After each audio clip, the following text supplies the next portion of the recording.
that's the pinnacle, You know how many players want to play in the Premier League? Even top players in other leagues want to play in the Premier League, Yeah. So it was great to do that and showcase my talents on the biggest stage, and obviously that led me to get a move to Newcastle, which I'm so grateful for. Yes, sir. I'm your host, Leroy, and welcome back to The Insight. But before we start, could you make sure you like, subscribe, and hit the notification bell for any new content that will be coming your way very soon. But without further ado, enjoy the pod. And you were saying, obviously you're now playing more and more. You made your debut, made your start, first goal, all of that stuff. You get what do you call it? Young player with the month in October 2018. Yeah, so this was now we fast forward to the season that we get promoted. Yeah, big season. Yeah, big season. It was great. Obviously, that was just like, I think we had so this is when we started to move a little bit. So we had a really poor start. I think we won we got 5 points out of 5 games, something like that. Yeah. We was like, oh God, like, is this ever gonna click? Because we played an attractive style, possession, has some good players, but it's just not clicking. Like, what's going on? Yeah. Come off international break now, and we just go on a frenzy. Like, we're just winning everything, bro. 1-0, 2-0, just going madness. And then that's obviously when I won the young player of the month, which was an honor. Yeah. But it just kind of gave me the confidence to kick on, and say, okay, cool, yeah, I'm one of the best. I know I'm one of the best fullbacks in this league. I believe that season. I seen a good sample size. I said, you know what, I'm one of the best left backs in this league. So what is it? And then we just went on a frenzy, kept winning games, and then by, I don't know, maybe November we was top of the league. Okay, cool. Like, let's see how this goes. But we had some great players. Obviously looking back, while you're in the moment, you never know. But it's them type of seasons that kind of set people up to get their name and push their agenda out there. And it was a great platform. It was a great thing to be part of. Amazing, obviously, to win something as well. Not many people get to say that they've won something in football, even people that play at a top level, Premier League level. So it was great, man. Yeah, talk to me. Obviously a lot of people talk about how hard the championship is in general, and for you guys to win it the way you did. Like, talk to me about like how the kind of the day in, day out, how things were like operating at the club and stuff, and like how the highs and the lows and whatnot. Because everything was so fresh, everything was so new, everything was so unexpected, it just made everything so sweet. Yeah. You're going in and, okay, are we going to beat Rotherham? Are we going to beat QPR? And then we blow them out the water, and we're like, but we're celebrating it because it's like, okay, now we keep pushing. And now like with obviously with Norwich, like, going up this year, which is great.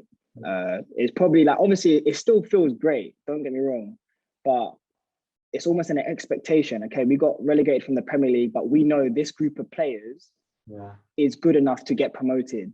You know what I mean? So, but we didn't know that then.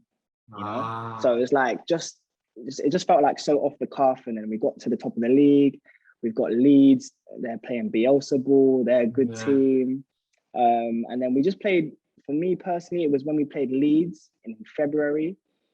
Amazing match, great atmosphere from the Leeds fans. It was just amazing on Sky Sports. It felt like obviously they weren't, but it just felt like the whole world was watching. Yeah, but they weren't. But and then we beat them 3-1, and I was like, you know what? I don't know for why I thought that. It's almost it's the naivety that I had and loads of the other players had as well. That almost played like in our advantage. It was like, in February, I was thinking, you know what, we've got this sewn up. You know what I mean? But not in an arrogant way. It was just like I believe in our source. Like, we've got this. You know what I mean? So, because it was actually earlier on in the season, in our first 5 games where we didn't win, Leeds absolutely pushed us off the park. Like, I couldn't touch them. They were just, obviously you see how they are now. They took it to another level, but that's how it felt. Yeah. And then obviously to get to beat them, and it showed our kind of how our confidence, how our confidence grew as individuals and a collective over 6 months to then go in their backyard and go deal with them. It was good. It's like, okay, cool, yeah, we got this. So it was man. It was a great season. Obviously, you've won the season. Celebrations, like, how was the last day? And actually, now getting to the point where you're like picking up the trophy and like celebrating. That's mad enough. It was lit, man. We had a kind of a rocky like last 5 games. We kept drawing. Yeah. It was just like, I need to win, man. But yeah, it was good. Obviously won it at Villa the last day, confirmed it. That was lovely just to share that experience with the away fans. And it's sick, man, just to edge your name into like Norwich City history. Yeah. Obviously the players have done it again. It's just brilliant. Obviously Norwich are known as like a yo-yo club, and hopefully they can kind of solidify themselves as a Premier League. Yeah. And I believe they can do that with like the manager and the sporting director and just the whole philosophy and setup that they've got there. It's great. Yeah. But yeah, just to be able to edge yourself in history and say, oh, that you remember that Norwich City side where it was this player, that player, and hopefully I get put in the mix as well, you know, as a great servant to the club. No, for sure. First year in the Premier League. Obviously that summer you're thinking like, right, like next year, so it's a big one. This is what I've been working for, and now it's time to show up properly. Like, how was it going into it? Like, it was great, man. I learned so much that season, so much, you know. I learned so much, and it was just like, once I played there, I was like, okay, I know personally I belong in here. How can I help my team? So we had a decent start. We beat Man City. We beat Newcastle, and it was just like, okay, yeah, we can do this. And then we just kind of hit a patch where we realized the quality, the tactics, the know-how is just a complete different level. Complete different level. Talking about that. In this championship season where we was winning, we was outscoring teams. Okay. We wasn't good enough to outscore teams in the Premier League. You know, we had to win games pragmatically, and sometimes I felt like we went into games naive. You know, and that's going to naturally happen because of the personnel that we have. We had a young team and stuff like that. So it's like, it's going to happen. So yeah, we wasn't outscoring teams anymore. They were scoring and then just saying, yeah, the game's over now. Yeah, that's mad. So yeah, obviously it was a humbling experience, but one that I didn't take lightly. I just tried to soak up as much as I can from the opposition. Yeah. That's the pinnacle, you know. You know how many players want to play in the Premier League, even top players in other leagues want to play in the Premier League, you know. Yeah. So it was great to do that and showcase my talents on the biggest stage, and obviously that led me to get a move to Newcastle, which I'm so grateful for. No, for sure. Kicking back to what you just said about how like so many players want to play in the Premier League, and your Norwich team was well versed in terms of players in the country and players internationally. How has it been in a team with like a lot of international players? I like it personally. Yeah. I've always seen myself as a person that likes to submerge themselves in culture. Okay. So yeah, I really enjoy. Obviously, it was very heavily German from the coach and stuff, and I loved it. Their work ethic, their listen, I'm not saying this is every German, but it's like the kind of the cliche, you know, of very regimented, like you work hard and did it, and I loved it. It matched perfectly for me, you know what I mean? Yeah. It's a match made in heaven. So obviously having a lot of foreign players, German and stuff like that. Yeah, it was great. I try and be an easy to get on with teammate and try and make conversations and stuff like that. And listen, some people want to keep to themselves, more likely if they're foreign, and it's going to be hard if they don't speak English and have that kind of rapport where you can actually speak the same language. But for you to expect someone to, like, it's a bit, I feel like sometimes us, like English people, British people, we expect foreign people to speak English. It's like, do we speak their language for them to speak it? You know what I mean? Yeah. So as long as you see them trying, yes, I think it's good. It's great, man. I think you just learn so many things and so many cultures, how maybe a Spanish player will approach training or a game, and how a German player, and it's great, man. Even more obviously at Newcastle, there's many different nationalities, and I try and speak and converse with as many teammates as I can always. Yeah, I was gonna say because obviously when I was playing in America, because I was in Texas, we're more on the South American side, isn't it?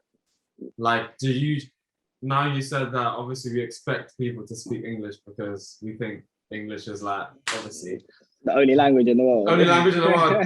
Have you tried to like speak other languages or like I would learn like little words that would help you Phrases. say yeah, left or Yeah, right yeah, or yeah, yeah, yeah, so yeah, what yeah, you got? yeah, What have you learned? yeah. Put me on the spot.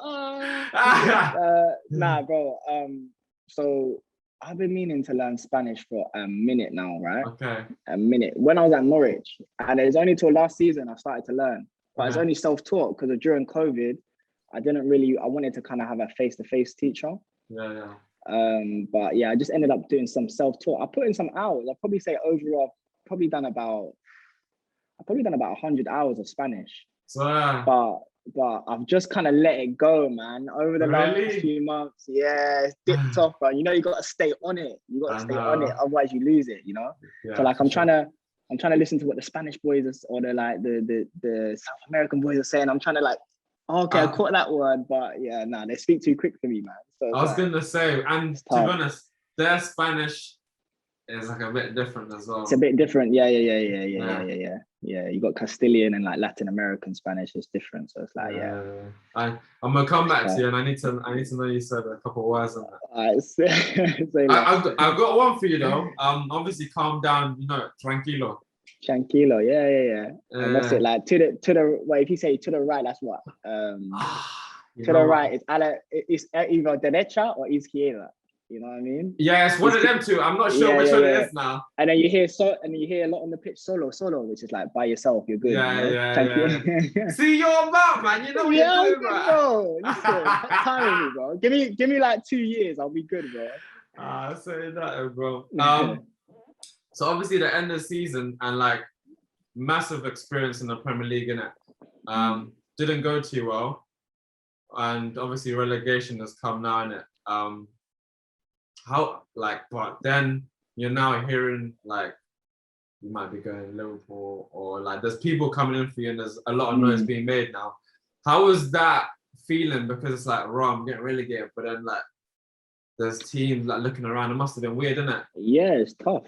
I think obviously me playing in the Premier League, I know I'm Premier League standard, you know, especially when I've got all cylinders firing. I know I can be a top Premier League player, top Premier League left back.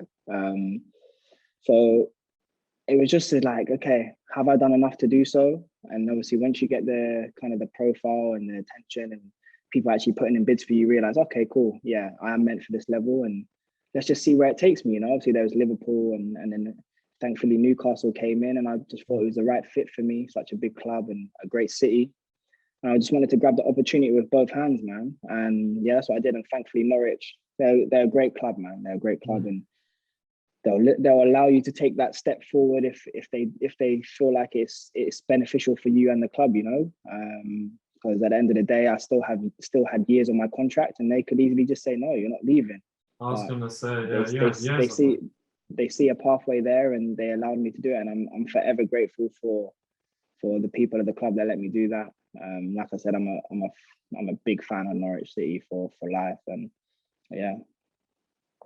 no, that's fine. Because I was gonna say, like, you had, bro. I think your contract was like until 2023 or something.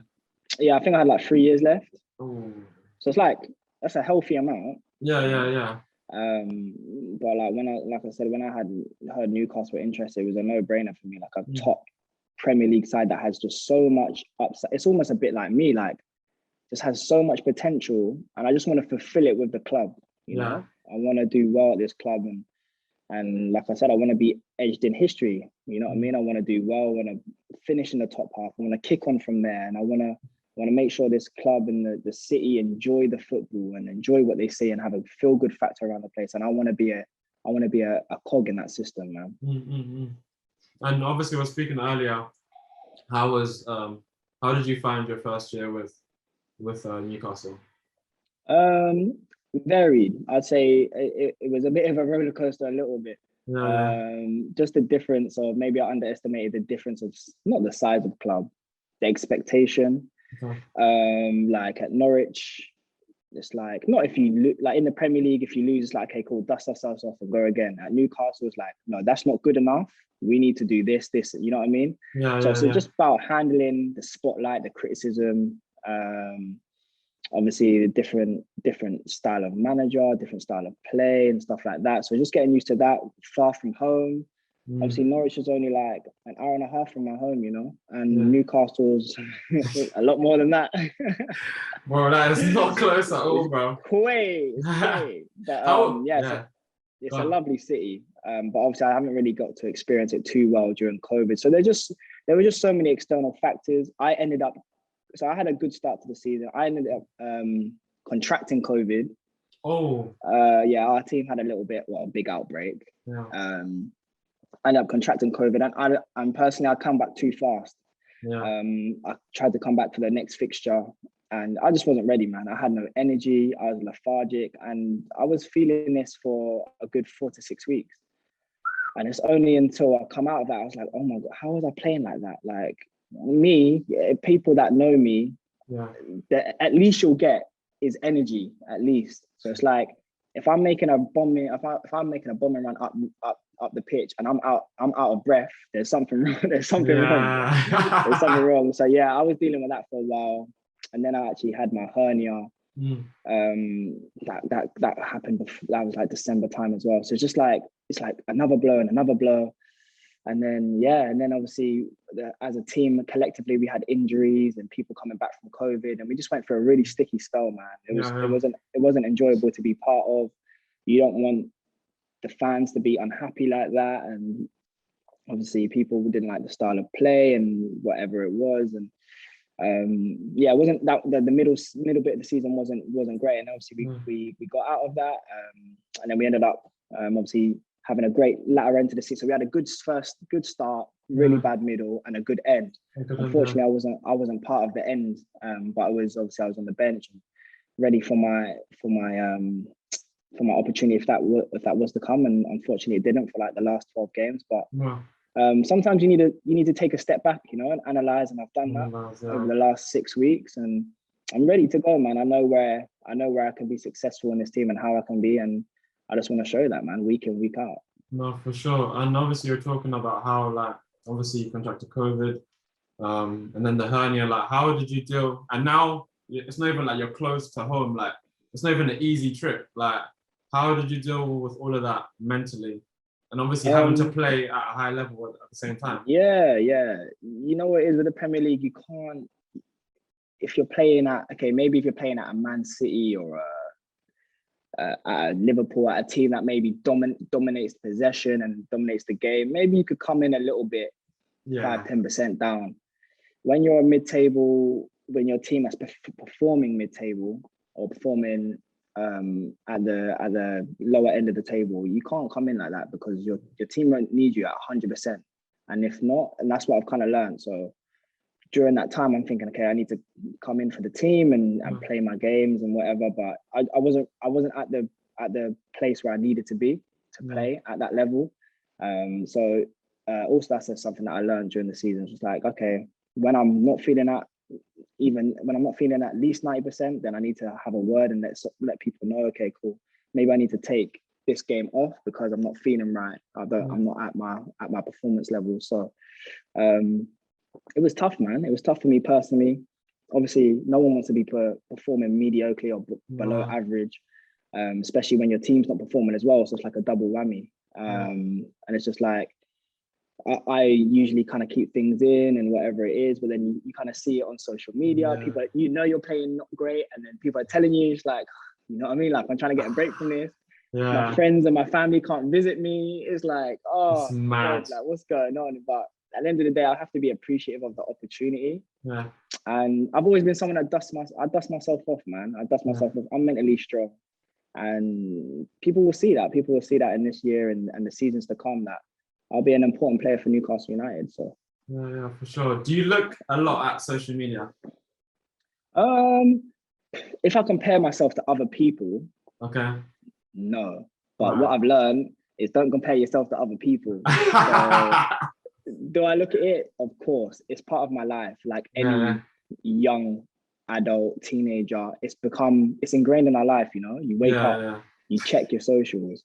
It's almost stupid. It's mad, isn't it? It's mad, bro. But it's literally it's part of our life, and it's just about damage control for me in terms of when to use it, when to limit myself, maybe check on my screen time. Okay, I was on social media for 2 hours today. Okay, that's too much. Let me do this, do that, occupy my time better. I actually did a little bit. I come off social media platforms for a month just to try and disrupt the pattern of like going on and stuff like that. So I think that helped. And obviously no one likes negative comments. Everybody loves positivity and stuff like that. And I'm big for that. But at the end of the day, you have to realize the expectation that's on you as a footballer, as a performer, as someone that gets paid to perform and excel in the sport. So yeah, you got to take it in your stride, man. You got to put your big boy pants on and keep it moving, you know what I mean? So there's so many much more worse things I could be doing in my life than playing football. It's like, if you can't take a bit of stick, then it's a bit long. You're in the wrong game, man. You're in the wrong game. Especially nowadays, isn't it? Like, everyone can kind of have their input. Everybody, everyone and their nan has an opinion. You know what I mean? It's so bad. And then the nan's dog has an opinion. So it's like, yo, you just gotta hold it, bro. All these like, you see, not really on mine, but I see like I follow pages that have like, you see the comments, and there's just so many like burner comments, burner accounts. I'm like, who's got time to make a burner account and make hateful comments on people? It makes no sense. Like, you see all like the racism comments on, like, even the other day on Raheem Sterling's post. It's just like, do you not have anything to do with your time? Like, you have enough time to create an email, make a burner account, and put racist or hateful comments onto people's social platforms. It bugs my head. Like, I don't even know. But you know what? It's a mad thing that I've realized. Like, people have time, you know. Like people have time. People have time, especially in this COVID. I've seen people got time. Hundo. Nah, that's so mad. Would you call it, like, obviously now as like your name has like slightly become more bigger and bigger. Yeah. Like, let's say if you win a game, are you more calm to check your socials? But let's say if you lose a game, you're like, or does it doesn't? Yeah. I'd be lying if you have to. It's all about damage control. So like, you have to get onto the point where you're not dependent on comments, dependent on love, dependent on likes, dependent on social media interactions. That's what every person needs to get themselves to. And I know it's hard. It's hard. It's proven that when you get a like, your brain releases the same endorphins that, you know what I mean, when you're happy. So it's like, it's a chemical reaction that you can't help. But if you train yourself to get to a point where you're not dependent on social media, then when you do have the highs, they're not too high. And when you do have the lows, they're not too low, you know, it's with anything. So I feel like that's the point that, obviously, it's always a working process, but that I'm working on. And it's like, for me, obviously, when you win a game or play well, you want to share it with the world. Yeah. Like, yo, I did that thing today. You know what I mean? But also, if you're going to use that platform to do that, then people are also going to let you know that, listen, you played dead today, bro. Trust. You need to improve. You need to do this. You know what I mean? And people may take it too far. So just use it as a tool. I'm trying to use it as a tool to spread positivity and just have fun, man, and show people and interact with fans as much as I can, man. So obviously, a little touch on like the racism stuff, and I know that the Premier League has been doing quite a few things to try and combat it. Like, how is that organized? Like, within, is it like players' union or like? I think there's a lot of stuff that goes in the background that I don't know of. Obviously, you see the BLM.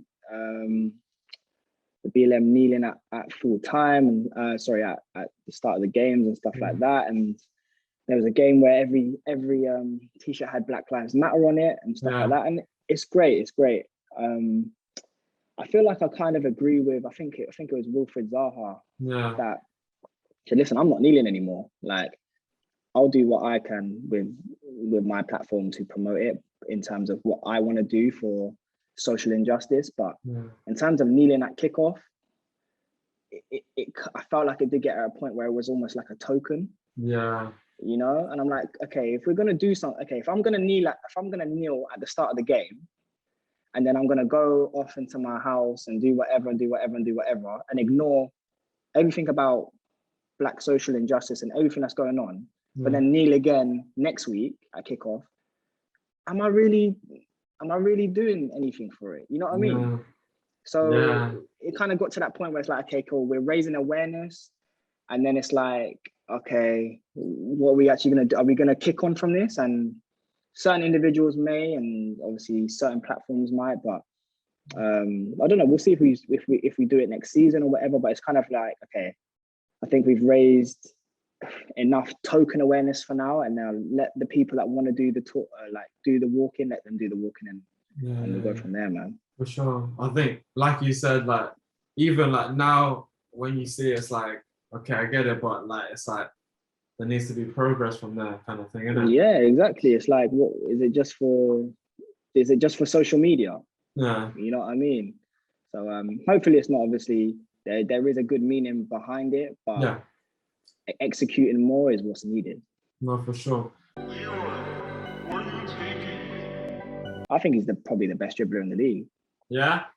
Honestly. On the ball, yeah. On his day, I don't think you can tackle him. He can maybe give you the ball, but on his day, I don't think a man can tackle him, you know, because he's that sharp. Yeah, he's a top player, man. Shoot, yeah, that's nuts. Leroy, what are you taking?